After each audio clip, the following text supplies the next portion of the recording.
Hi everyone, this is Denisa Kera and I'm greeting you from Tel Aviv. I'm really happy to take part in the Liquid Dogma Festival, Symposium, however you call it, and I really want to thank to Martin Piacek for inviting me and provoking me to rethink what I think about our present or like near future, because that's how I interpreted the challenge.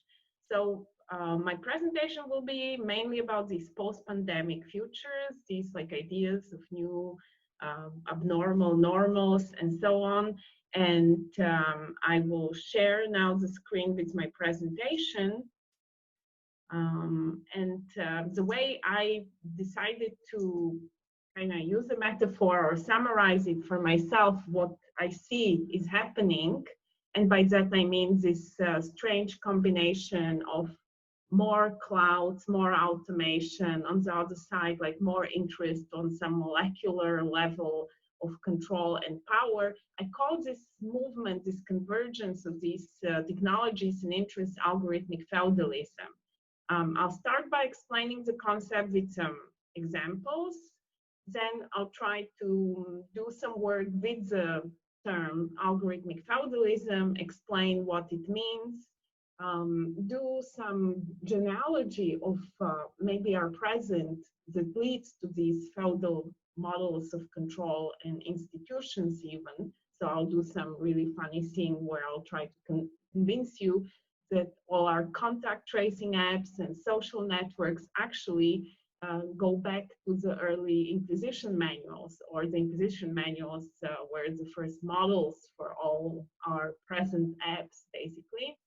And I'll finish with a project which I think shows a certain strategy how to bring some creative, or how to bring some response to these type of lockdown and post-lockdown futures that are threatening on many levels. So I'll start with the examples, and I have some nice one. Maybe you've seen this. These are Amazon drivers, which in many ways represent our future jobs, because we will all be in some way training, providing data sets to the AIs that will replace us. So Amazon drivers are there yet. This is a glimpse into our future, basically. And they recently, because they're so desperate to get you know, like jobs, basically, to get these delivery jobs that they're waiting for, they kind of created a myth. No one really knows whether it works, but the idea is the closer your phone is to the place where you want to get the deliveries from, like Whole Foods in the US or some supermarkets and so on, better your chance is to get to the source of these orders and convince the AI to send the order to you. So it's very funny, but they put these phones on the trees, so they're close to the store. And in some weird way, they're behaving a bit like algorithmic traders. You're trying to be closest to the source. In that case, it's like some computer clocks or network clocks that are synchronizing the computers and deciding about the events, basically. So they're behaving in some weird way. The lowest paid position and the highest paid position share some strategies in terms of how they deal with the AI and automation and so on. So this is our first, let's say, example of that extreme automation. Why call it like an example of a feudalism? Because I see some forms of like an extreme loss of agency and some form of adaptability, which I don't think is really like describes like free citizens and jobs. It's some form of slavery or AI slavery that I see is happening here. Another example, recent one, is this whole movement of parents organizing pots for their children so they get some education in the COVID crisis. One reason is because they're afraid of the virus. Another reason is because it's a lockdown and you cannot send your kids anywhere. So this lockdown, self-organized groups of parents and students and kids, basically, is it's an extreme. The society is closing in itself, in its neighborhood, in its social class. It's basically we're putting the kids to grow up and learn only among kids that are like them. It's an extremely privileged type of education because it's all project based, and it's very individualized. You have 6 to 8 kids. I mean, it's amazing what you can do with such model of education, but the issue is you cannot really scale it, and many kids will fell out of the system and will get no education, as we see now, because it's like a Zoom idea of distance education for children. I think it's completely ridiculous. So this movement of micro schools, POTS, it's called portfolio something school. It's not just a movement. The bizarre thing is that it's becoming like big businesses. Basically, you pay something like 130,000 to get your kid in one of these spots, which is the price, I would say, of some Ivy League university or something. So this leads to something very feudal, I claim, and it's the idea that you divide the society into very privileged pots, and then this like a vast majority of people that don't have any or cannot access any education basically at this moment. So pots, and it gets only better. This is the third example I'll use, and I think it's the most extreme. It is this proposal, again from Silicon Valley, that the future of our communities will be these megapods, basically. It's called regeneration, I guess, village. And it existed before the COVID, but now it's promoted as the model, you know, in a society where you cannot trust any strangers, you're under constant threats of viruses. What makes sense is to create this bubble where you have, you know, all the people that live there, they're under some form of surveillance. It's a molecular surveillance. But what is interesting about this village, it's very much based on a IT infrastructure that supports automation. So everything is monitored in this village. CO2, how much CO2 you produce, how green is your product, because yes, there will be farms. It's very sustainable village. It's very green. It's very eco. It's very IT. It's very automated. It has all possible data you can gather about this community, and it's designed. And the privileged class in this village are these IT people that are looking for such a rural ideal where they will be provided services by people that are not that rich, because it's not so expensive, but you still have to pay something. What do they say? 40 square meters is about 150,000. So to live in this village, you're either rich and everyone else provides services for you, or you're poor and you will be just like on the feudal villages. You will be this farmer, basically providing the food for the lords. So they're recreating this feudal structure of small village communities that are self-sustainable, but they have a very hierarchical structure, and there is a power structure which makes certain people the kings and the lords, and the rest like some serfs. Question is also, how do you solve any, what happens when you're not happy in this village? Do you go to a different village, or what happens? So in the Middle Ages, thankfully, we got the cities, which enabled a lot of people to get out of this serf position and start their businesses in cities, and to create like these more cosmopolitan and open societies.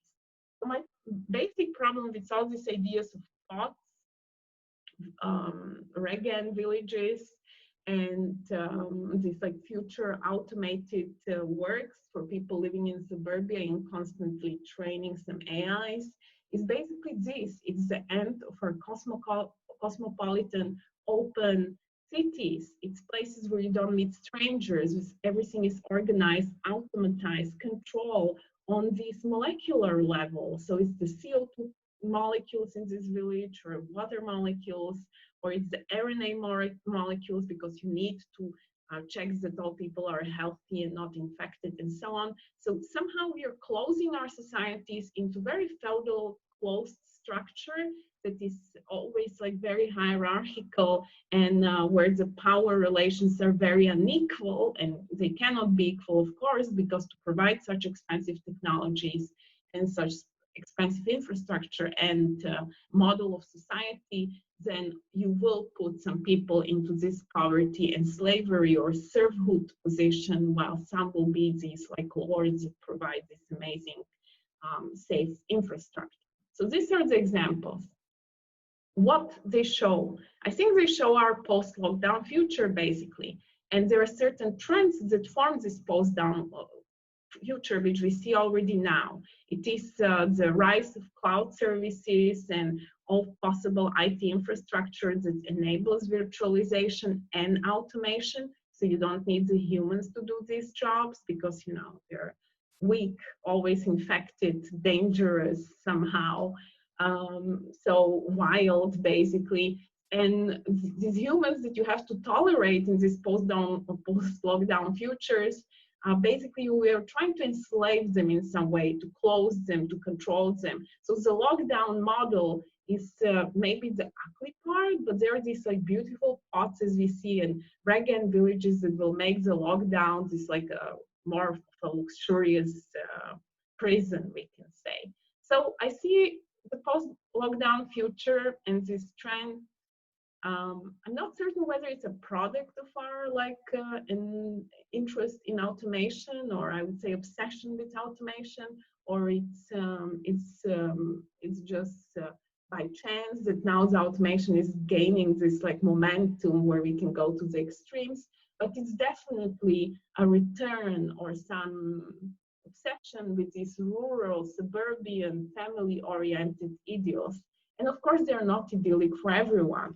If we think of some scenarios of what is already happening or it can happen in the near future, I would say there are these two extreme. On one side, we can imagine US becoming such like a failed state that is turning into a subsidiary of Amazon and Microsoft clouds, and Gates Foundation promising, you know, the vaccines that will save all the people and standardize their dangerous RNA.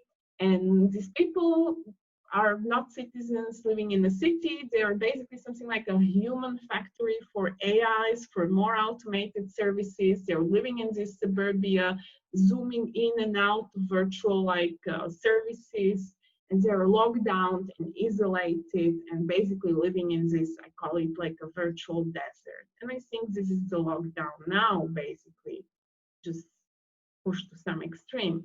On the other side, we have this equally, for me, disturbing image. There are these isolated islands in the Pacific, like New Zealand, where everything is like small, rich, and isolated, again, isolated from all these like dangerous viruses lurking from other continents and countries. And it turns this model that we see with the Reagan community into almost like an equal politics or equal religion, a form of fantasy that we can all live this like a perfectly sustainable, closed community that has everything under control, everything is automated, and it uses both the technology and this like sustainability goals to create the perfect utopia, or in my opinion, it's actually a dystopia. So I call it this dystopia of small communities that are self-contained. And similar, I called it an algorithmic feudalism. I'm not certain which of these two terms are more important.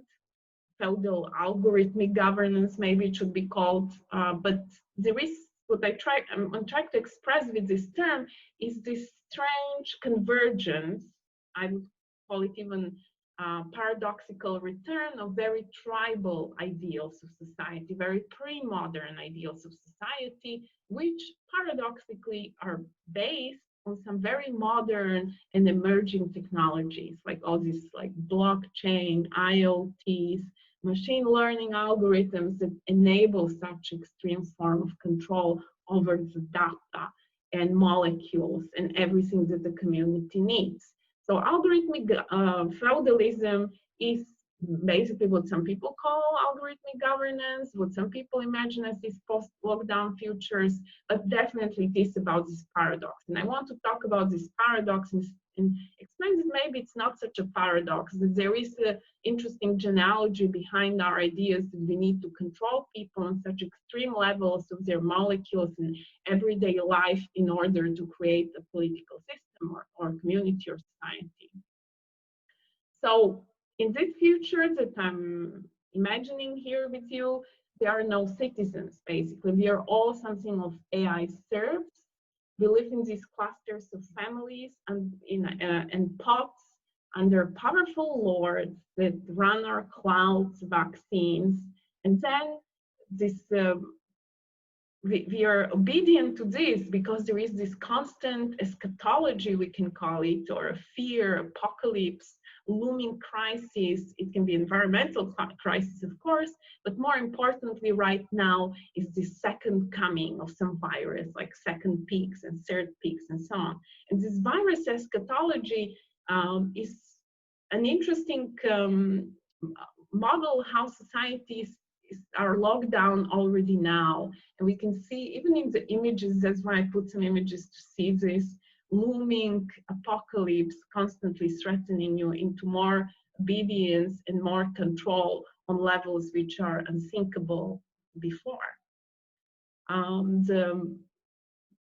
The virus eschatology that I'm talking about here is interesting moment, was interesting moment for me when I realized that in order to explain what is happening in the society today, it's not enough to just use Foucault and say, oh, it's all like biopolitics and we're moving our power in this lower and lower scale of molecules and bodies and population control. So we are kind of moving it away from the individual or society to this like natural or objective like scales.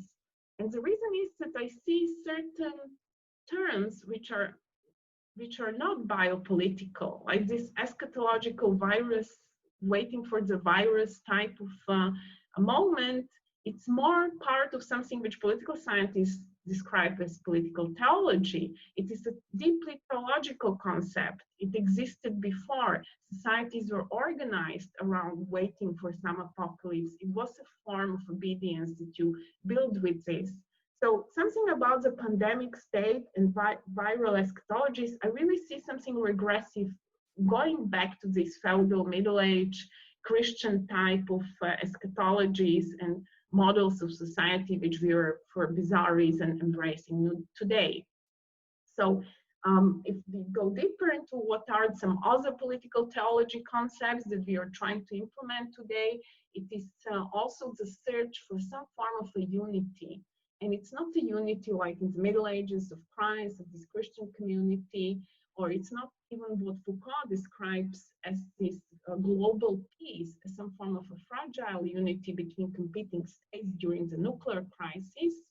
So it's not, it's a very strange unity which we're embracing today, which is theological basically. It is this unity of RNA pure population, or RNA, it's like a sacred unity basically. So we are witnessing a strange return of this pre-modern notion of sacred community, supported again by very modern technologies, or not so modern technologies, but definitely technologies and data that are organizing molecules. So I mean, this RNA, the RNA machines and all these apps that follow who did you meet, and contact tracing apps and so on. So we are trying to create a sense of unity between people on which is sacred, which is some form, it's unquestionable, which is the main goal of our community. There is nothing else to discuss in this community except that. So this biological sacred unity on the RNA level, I view also as this feudal concept or regressive concept. We have this idea that population should be either virus-free, and we will put all our efforts into beating this virus, so this RNA purity, or on the other side, are, I would say, equally like weird concepts of this herd immunity. And it's not just, herd immunity is not just that you will like get infected and everyone will get infected and we will all either die or create the better community, but also it's the concept we use with vaccination. So it's this idea we will become a community again only when we all get vaccinated.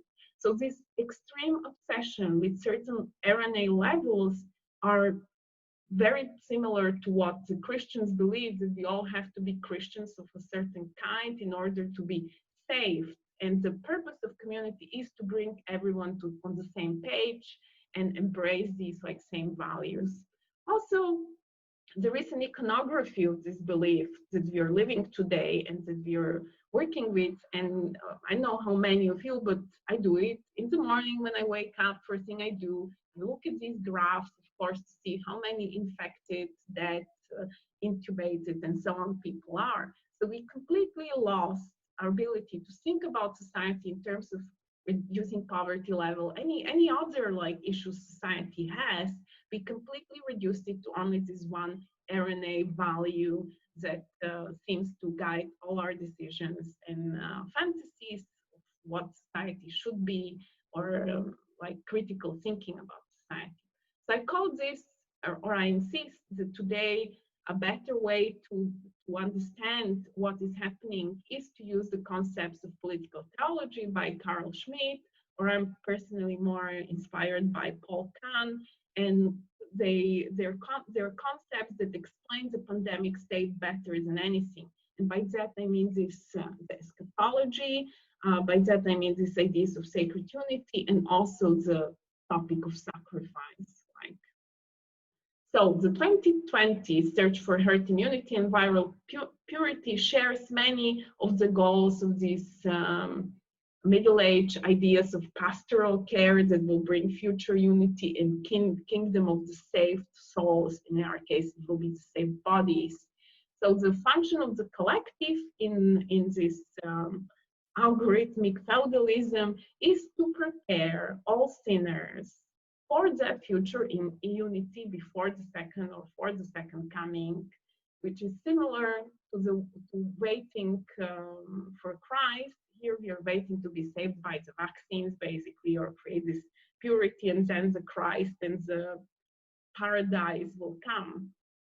It is a promise of a unity over the antibodies in the new molecular empire of the vaccines, or some future miraculous virus-free paradise, basically. I'm trying here to channel and translate these political, theological concepts and show you how similar they are, basically, in the type of discourse you would hear people using in the Middle Ages. So in the Middle Ages, I have here like a nice quote.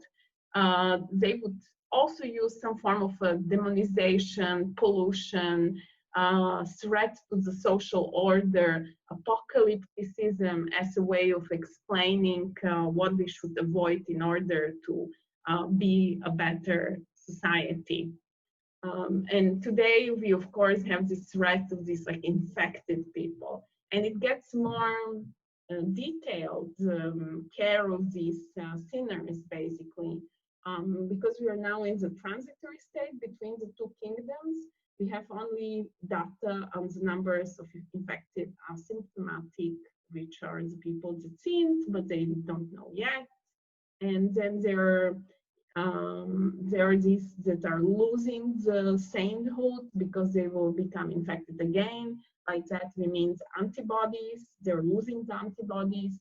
And we have this strange group of people that have strong T-cell immunity, or they were infected by coronaviruses, maybe from animals, and now they're resistant. We can call this that God really loves them.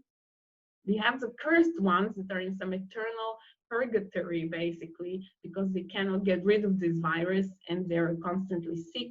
And we hear constantly these stories. It's not like something that is happening in the hospital, it's happening in our everyday lives. We're exposed to this way of thinking about our community through only these categories. There's nothing else our community does for its members except obsesses over the RNA level. So this division of citizens based on their immunity status in reaching the RNA sainthood feeds the regressive fantasies of small isolated communities in which it is safe to wait for the future molecular empire of this old new algorithmic feudalism. So there are also some other stories which you probably know very well that are very similar to what you would read in the Middle Ages when they would discuss their society. You know, there is these mea culpa stories about they went to the bar and got infected, or to the beach. So it's this also extreme emphasis on you should live your life just like very prudently, almost like this Protestant ethics type work, and then go home and isolate and so on. So I see many secularized versions of certain ways we would think about what is the threat of the society in the Middle Ages. It was a different type of infections they had before. And I'll talk a little bit about this infection because there was an institution dealing with that infection, similar to the ones we have today. So being infected in the Middle Age context meant that you're a heretic, or you met some heretic who infected you with the hereticism. So especially in the 13th century, in the south of France, it starts like their crusades against these heretics. They had some non-standard beliefs, basically, that were like either dualist, or they were like proto-Protestantism, like with like Christian beliefs. So they didn't believe in the dogma by the Catholic Church, basically. And anyway, that would make them toxic, bad for the society, for that sacral unity they imagined. So today we also, or our health policy has also only one goal, as these crusades and inquisitions as institutions that were back there protecting it, and it is the goal of returning everyone to the ecclesiastic RNA sacral unity. Before it was the ecclesiastic, now it's the RNA unity. So in the Middle Ages, they created whole institutions with the only goal of supporting this unity and fighting the people, the infected people, the heretics, basically. The methods were very similar to what we do now with media. It's some form of sermons, which are about these bars, don't go to the bar, don't be social, so on. Today we use data mainly, so it's a bit of a different thing, but the function is very similar. Instead of prayers, we are constantly scaring people with this data about the infected, with these graphs, and similar. Then what we share with the Middle Age situation, it is this idea that everyone is basically guilty by proxy. There are no, you met in just by living in a certain region or a state, you should be isolated, locked down, you're immediately suspicious. And this is exactly what happened in the early Middle Ages, basically in the south of France, which was viewed as this heretical place where you have to first they send the crusades. It didn't include the violence, but it didn't include the work. And then they send the Inquisition, and that's actually the start of the Inquisition. It's not the witch trials. Witch trials come actually much later, once the inquisitors didn't have any more jobs with these heretics, so they needed to extend their markets to like new types of sins. So just for sharing a meal or meeting a person of this heretical sect would make you immediately guilty. And then the method Inquisition used to return you to the sacral unity was similar to what we do today, basically. Isolate, what you call it, not lockdown, but if you are positive, they put you in this like an extreme isolation. So this is what they called moor or jail. So in the Inquisition process, if you like agreed that you are basically a sectarian or you met someone, then you were supposed to spend in the jail something like a year, 2 years. It was all kinds. Another thing is that you were marked. So very often, if you met a heretic or gave food or whatever, any like small contact with the heretic makes you infected, then you had to be marked. So people would have to wear like a yellow cross for again a few years. And it's very similar to what we try to do with the apps nowadays. We also try to mark the people. So if some other people meet them, they'll be careful, or they will know they're marked too. So these, so one question you may have are, who are the heretics today, basically? Who are the virus heretics? Are the ones that question the RNA dogma, maybe? Or no, the heretics nowadays are simply anyone who is basically infected. Anyone who is not trying hard enough to come back to this like a dogma of this viral purity or herd immunity or something. So I see the effects And then we can ask another important question. So what is the Dominican order? Because all this terror was actually organized by this one order, one Christian order, the Dominican order. And so I don't know seriously what is the Dominican order, whether it's like these health institutions that are pushing this policy, or is WHO or whatever it is. And I will not go this way because I want to make a different point that these strong theological concepts of unity, eschatology, of this like infection and similar are actually creating some extreme reactions in the society. On one side, we have this almost like a collective hysteria from the virus, which we had also in the Middle Ages. On the other side, we have like equally extreme resistance to it, that are even questioning that something like a virus exists and creating like really bizarre conspiracy theories. So it's something I would call it a paranoia. So somehow our society is divided between hysteria and paranoia, actually. And it's similar to what was happening before. Some of these like heretical sects, heretics were not nice. They were extremists. They believed in some strange things, like that you should not sleep with your wife, that everything is evil.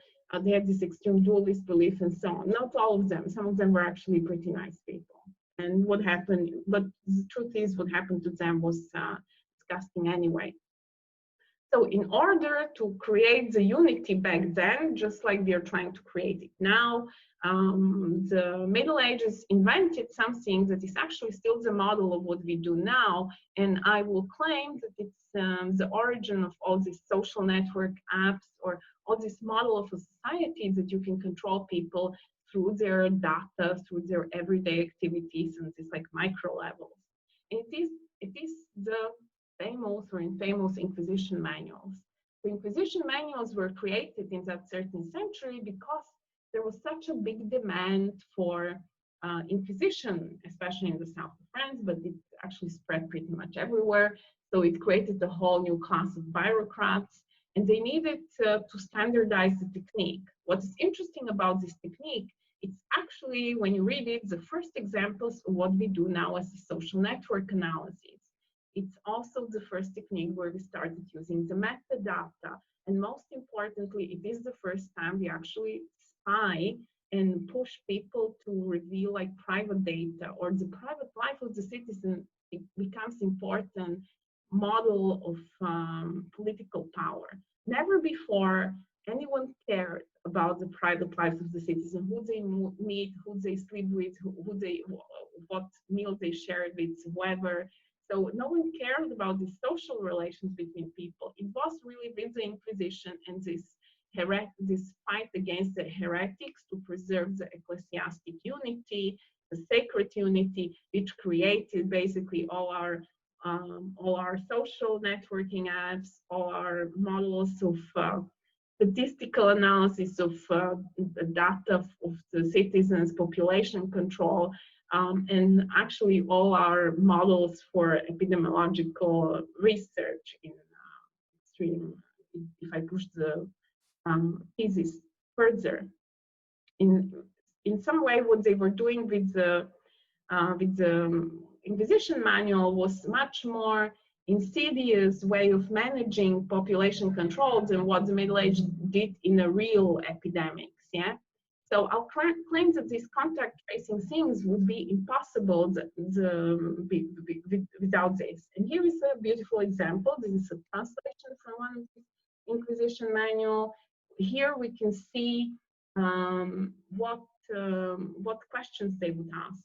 So thereafter, the person is diligently questions about whether he saw a heretic or Waldensian, which is another of these sects, where and when, how often and with whom, and about others who were present, whether he listened to their preaching or exhortation, did they think, and whether he gave them lodging or arranged shelter for them, whether he conducted them from place to place, consulted with them or arranged for them to be guided or escorted, whether he ate or drank with them or ate bread blessed by them, whether he gave or sent anything to them, whether he acted as their financial agent, and so on.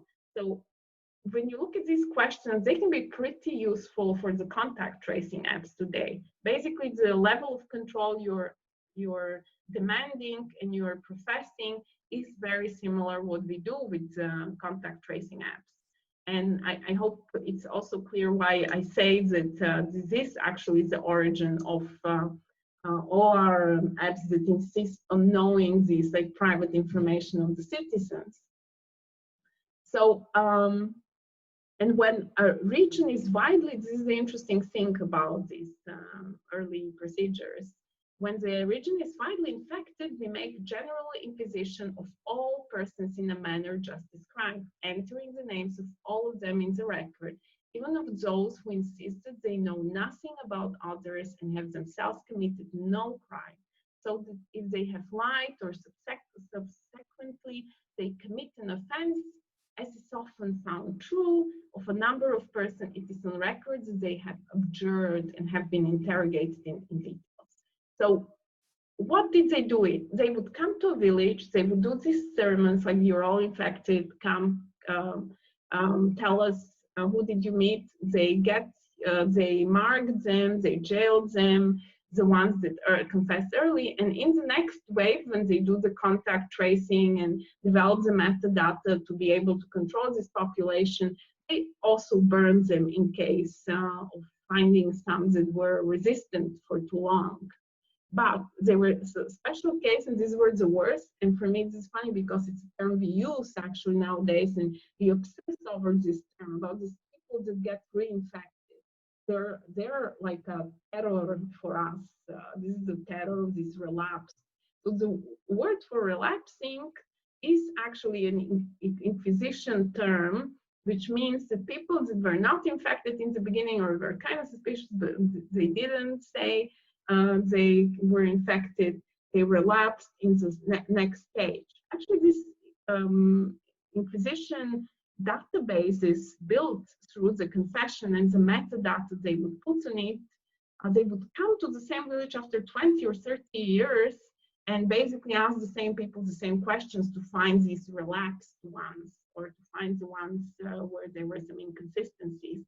So it was very perverse what was going on around the early Inquisition and the type of society this created.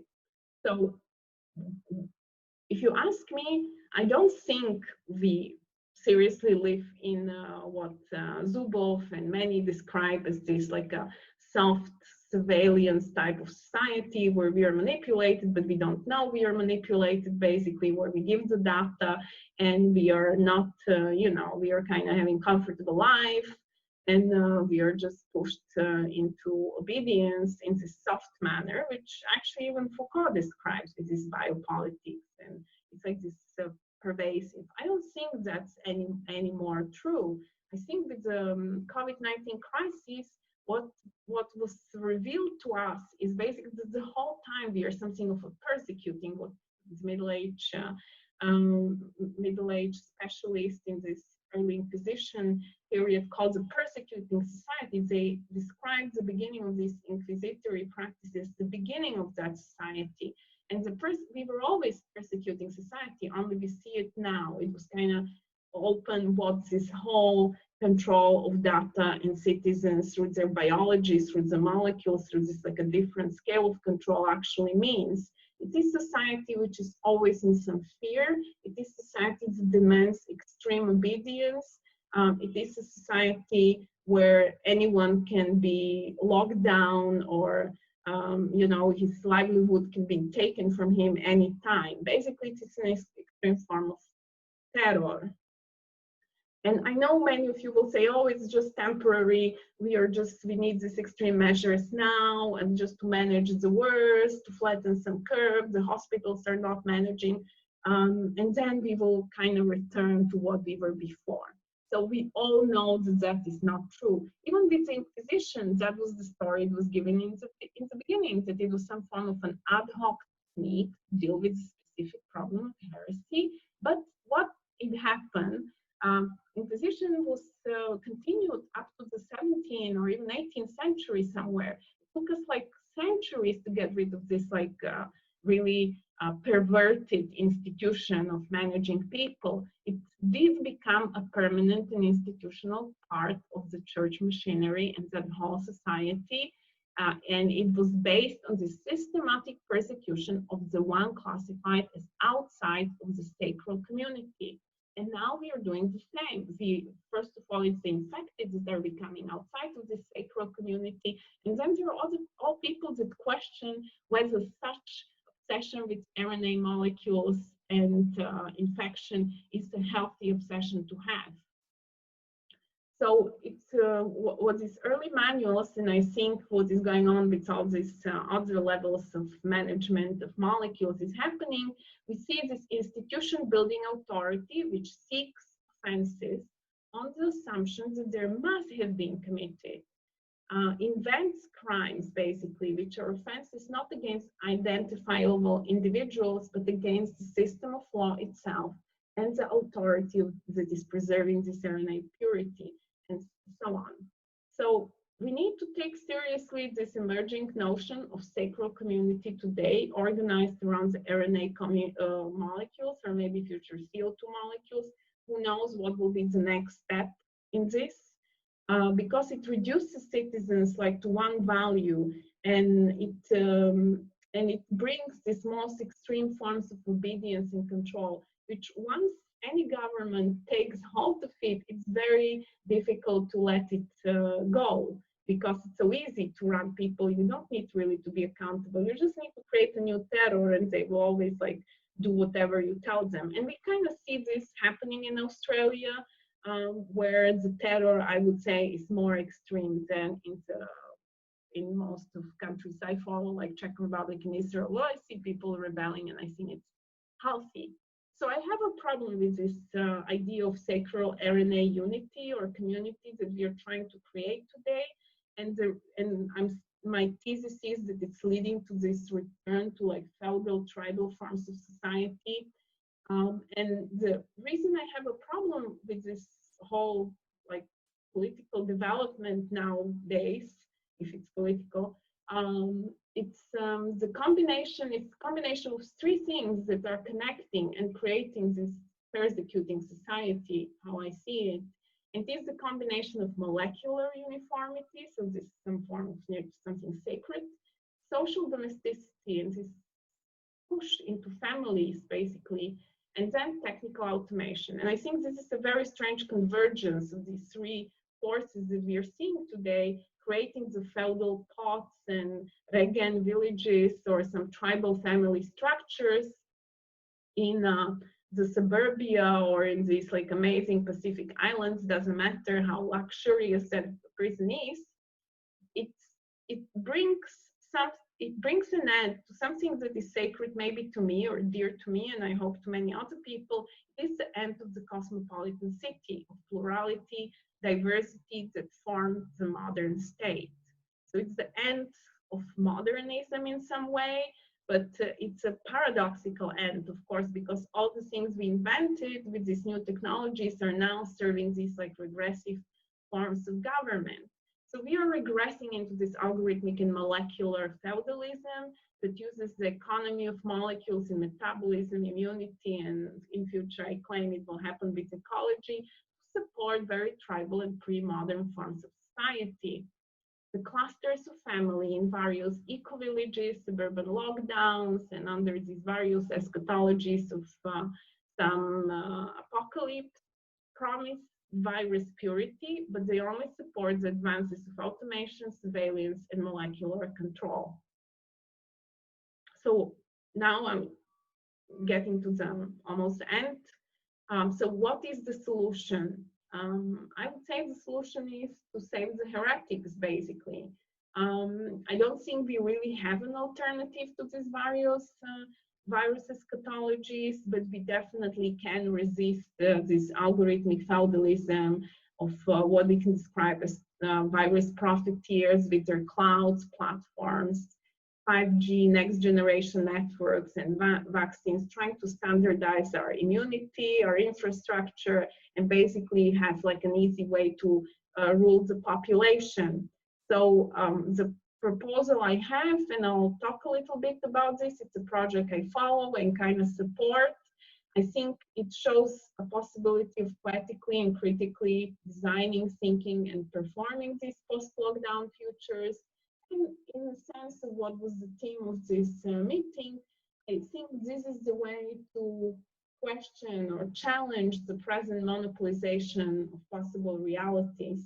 The interesting thing today is that it's not a monopolization by one story. It's more like about this extreme paranoia and hysteria type of polarization of the society. On one side, these QAnon crazy people that want to destroy the 5G infrastructure and fight anything that comes from the technology side. On the other side, these like total hysterics that believe only gates and I don't know, like future forms of extreme surveillance will save us. I find these two extremes disturbing in a society that is polarized like that cannot be healthy. We are really turning into that middle-aged scenario where one side will try to take power.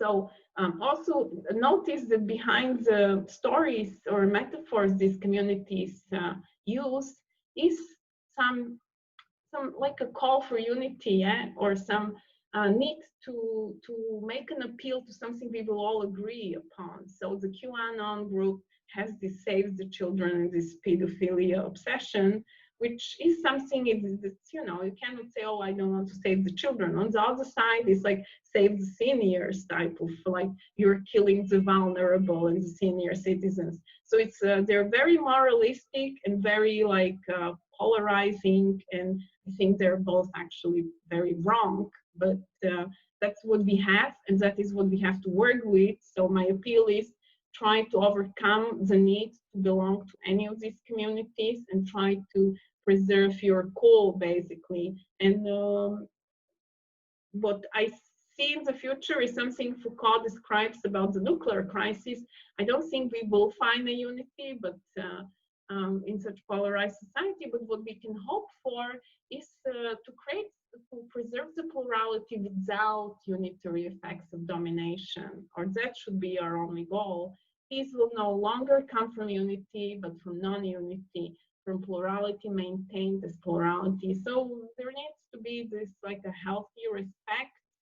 And by that I mean like not trying to overcome the other side by some violent means. That's my hope. Here is the project I'll talk about as an example of such strategy. I decided there is this object we're all obsessing over. I would say it's an unhealthy obsession again, and it is the mask. If something is dividing the society, it is this issue of mask. And on one side, you have these people promising better and masking will save and solve everything. And on the other side, people that are completely doubting it in all equally extreme ways. So the project that I'll show has a title, but I'll just speak a bit about the mask. So this is typical advertisement you see today, these high-tech masks that are 99% filtering, washable, la la la. They're made even in sustainable and ethical factors. So the masks that I'm showing you on the other side are Slavic tradition certified masks. Of course, it's a bit of a parody. They're like hand-stitched masks that are supporting some local community in the Balkans that is making this mask. So there is also this ethical factory type of discourse. So it's using the discourse around mask and just pushing it into another extreme. And they're very pretty, as you can see, like they're on a natural line and it's all organic bio. But the appeal of this mask is that they want to target not only the people that adhere to the mask and love the mask and just want to have some original, beautiful mask, but also to the opposite group. And they're inventing a way how both of these groups can like use the masks actually.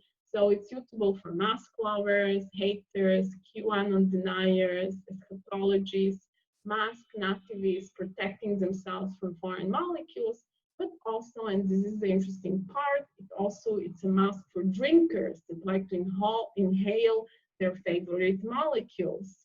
So what this mask is actually, it's sold with this little like perfume bottles, or it's like a spraying bottles.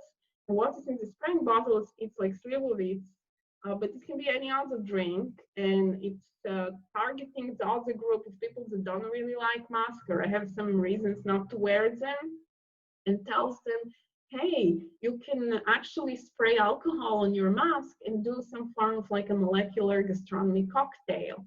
So it makes your battle with the COVID-19 better, whatever is your virus belief, basically.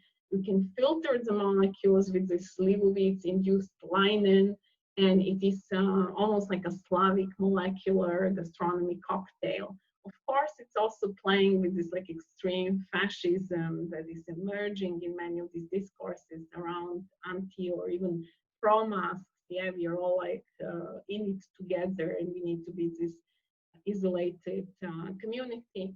So as you can see, the masks are beautiful. People that want to use it as a mask can use it as a mask. People that hate masks or have some issues, they have an alternative. They can use it as a molecular gastronomy cocktail thing. So for some people, the mask will be a way to adhere to the policies. For other people, the mask will serve as a way to camouflage your beliefs, maybe, or even your practices, or maybe even to camouflage that you were drinking. And so it's kind of, you have to be very like careful, because like inhaling alcohol actually makes you drunk pretty fast. So it's a bit of an interesting like experiment. So the mask is for COVID heroes and COVID rebels, and it protects and serves all virus beliefs and guards against all evils, basically. So what is this? Maybe some of you will be like angry. So this is the reaction I'm trying to explain why this project I think is good. Because it does something which one philosopher of science I particularly like nowadays, Eric Weizenbaum, describes something of Motley Practices. He says that a lot of the this prediction type of simulations that we use and that make such a mess in this COVID-19 crisis are actually not like an easy science instruments like others that they measure and you can trust what they measure and so on. They're much more complex because they kind of mix different practices together. They're what they describe as Motley Practices. And I see these Motley Practices are becoming much more like they're everywhere. You see them in the way we do like health policy now. Basically, we are juggling. It's a bit of a circus of data, prediction, models, policies. We are putting like everything together in a way that is not always well thought, but it's kind of, it creates this disruption, this like feeling of something going on, of some excitement even. So I see Motley Practices as this colorful patchwork of values, data, stereotypes, moralist delusions, fears, demons, ideologies, and geopolitics that are turning policy into preparation for basically an apocalypse or a carnival. Every crazy idea nowadays in intervention is allowed if one shows a graph or some data. So it's a bit like the fools are running the society, and it's a bit like an asylum, a lockdown, but everyone is like performing something with his data and his beliefs, either the paranoid or the hysterical side. So this Motley Practices is something that describes like the current chaos. And the challenge is, can we like turn these Motley Practices into something creative or make it creative?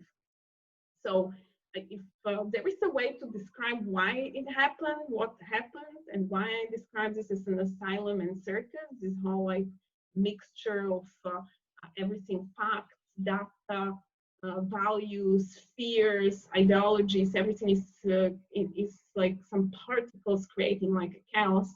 The reason is simple, and it was described even before in the 90s by societies studying this type of crisis as they call it the post-normal science, and it is an approach to respond to crises when there are uncertain facts, some values are in dispute, and stakes are high and decisions urgent. This is like the best definition of the COVID crisis, of course. So what happens is people go all the, all direction, of course. But what the post-normal science, like policymakers want to push is a plea to engage the public and democratize the expertise. So there is like some common ground and people agree. And what we see is actually the opposite happening. Everything is becoming super scientific. Everything is a fact. Everyone insists on. It's not, no one wants to be like honest about their values and ideologies. And you just show a bit of a graph and data. And basically political decisions and value decisions are masquerading, we can say, for scientific facts. So we kind of failed in understanding the complexity of the situation in which we are. We are in this circus. So what do we do in the circus or asylum or however you will talk about it? Maybe take the objects and do this form of practice that is revealing how easy it is to combine facts, data, and serve very different political agendas. And that's why I call this project Motley Masks. They're basically a model for COVID-19 response in art. And I think we need to expand these motley practices that are happening anywhere into some form of a creative, ironic response to the chaos. I think all that is left to us that don't want to belong to the hysterics or the paranoid people is to behave like jesters and wear such motley masks. It's something that you signal a bit that you're inside and outside all the hierarchies and division, just like in the Middle Ages with your motley dress. And it is a mask which is for, you're trying to mask from the virus, but you're also trying to mask and camouflage yourself from all these like crazy groups that are attacking from all the sides. You're kind of camouflaging your intentions. But the main point is to embrace the chaos and use it to surf on it basically, and try to preserve some form of a sanity and balance, and wait for your momentum when there is like some possibility to bring reason into it.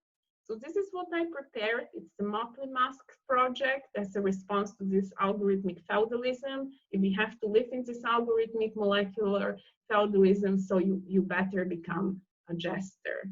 That's my only final thought. Thank you for listening, and see you.